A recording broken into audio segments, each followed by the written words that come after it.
าทูนะส่วนผสมของเราก็อย่างแรกเลย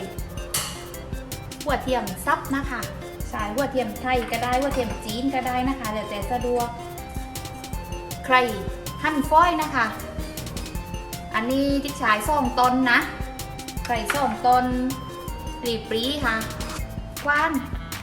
น้อยๆใส่เพื่อเพิ่มรสชาติตอนหอมซอยค่ะพริกไทย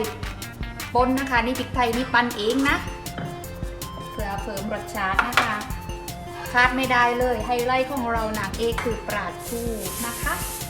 ปลาทูนี่ทอดก่อนนะคะเพื่อลดความข้าวเพราะบางคนจะกินไม่ได้จริงๆปลาทูนึ่งสุกอยู่แล้วนะแต่ว่าเรามาทอดอีกทีนึงเพื่อเพิ่มความหอมแล้วก็ไข่ไก่ค่ะใส่ซี่ลูกไปเลยไม่ร่อยมันรูไปอ่ะทีนี้เรามาลงมือทำกันเลยค่ะ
ปรุงแล้วนะคะ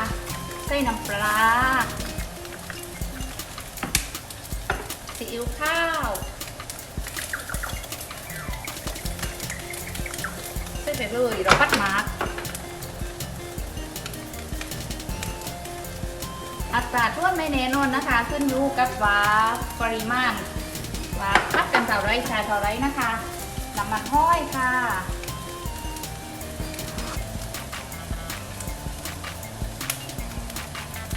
ห้อยดีใส่ประมาณ2 ช้อนโต๊ะค่ะ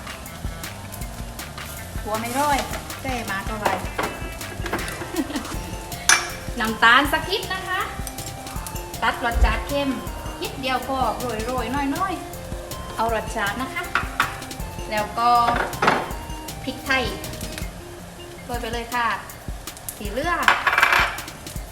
ปัดให้ข้าวกันเลย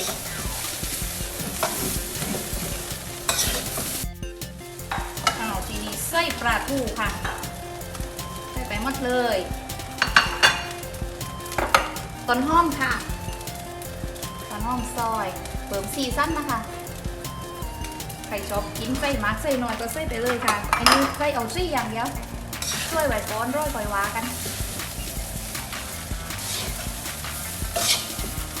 เป็นอันเสร็จแล้วข้าวผัดปลาทูของเราเดี๋ยวรอเสิร์ฟนะคะ